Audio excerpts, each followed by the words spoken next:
మాజీ governor CH Vidyasagar Rao అనుభవం రాష్ట్రానికి చాలా అవసరమని తెలంగాణ సీఎం రేవంత్ రెడ్డి అన్నారు. తనకి ఎలాంటి భేషజాలు లేవని, ఎవరి సలహాలనైనా స్వీకరిస్తానని చెప్పారు. విద్యాసాగర్ రావు ఆత్మకథ ఉనికి పుస్తకాన్ని ఆవిష్కరించిన అనంతరం సీఎం మాట్లాడారు. విపక్ష నేతలు అయిన అవసరం ఉన్న చోట వారి అనుభవాన్ని వినియోగించుకుంటాం. తెలంగాణ $1 ట్రిలియన్ ఆర్థిక వ్యవస్థగా ఎదగాలని కృషి చేస్తున్నాం. మెట్రో రీజనల్ రింగ్ రోడ్ విషయంలో కేంద్రం సహకరించాలని ప్రధాని మోదీని కోరారు.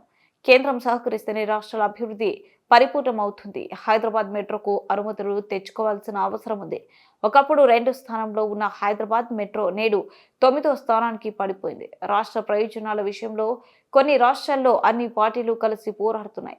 మనం పోటీ పడాల్సింది అమరావతితో కాదు, ప్రపంచ స్థాయి నగరాలతో అని రేవంత్ రెడ్డి అన్నారు. మాట్లాడితే అంత బాగోదేమో కానీ మాట్లాడాల్సిన అవసరం ఉన్నది పార్టీ ఫిరాయింపుల మీద. పార్టీ ఫిరాయింపుల గురించి చర్చలు సిద్ధాంతపరమైన భావజాలం. విద్యార్థి దశలో సిద్ధాంతపరమైన భావజాలంలో రాణించిన వాళ్ళు తక్కువ ఉండడం వల్లనే, విద్యార్థి రాజకీయాలలో చైతన్యం కోల్పోవడం వల్లనే ఈరోజు ప్రజా జీవితంలోకి వచ్చేవాళ్ళు ప్రజాప్రతినిధులుగా కావాలి, ఏదో రకంగా ఏదో ఒక పదవిలో ఉండాలి. కాబట్టి ఏ పార్టీ అయినా పర్వాలేదు, మాకు పదవి ఉంటే చాలు అనుకునే పరిస్థితులు ఈరోజు రాష్ట్రంలో ఈరోజు వచ్చినాయి. దీనికి కారణం విద్యార్థి రాజకీయాలు సిద్ధాంతపరమైన విధానాలు లోపించడమే దీనికి కారణం.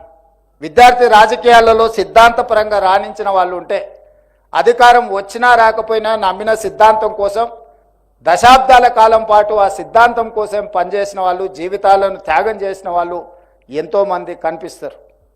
అలాంటి విద్యార్థి రాజకీయాలు మళ్ళీ తెలంగాణ రాష్ట్రంలో పునరుద్ధరించవలసిన బాధ్యత మన అందరి మీద ఉన్నది.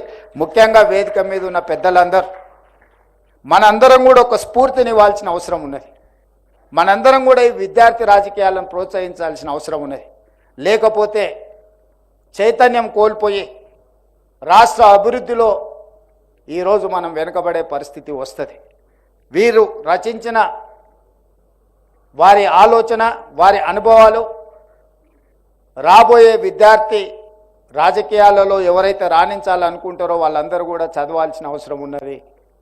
ఈరోజు తెలంగాణ రాష్ట్రంలో మొదటి తరంలో బూరుగుల రామకృష్ణారావు గారు, పివి నరసింహారావు గారు, మర్రి చెన్నారెడ్డి గారు లాంటి వాళ్ళు ఉంటే, 2వ తరంలో జైపాల్ రెడ్డి గారు, విద్యాసాగర్ రావు గారు, దత్తాత్రేయ గారు లాంటి వాళ్ళు రాణిస్తే, 3వ తరంలో చెప్పుకుందామన్నా కూడా గొప్పగా రాణించే పరిస్థితులు మన దగ్గర కనిపించడం లేదు.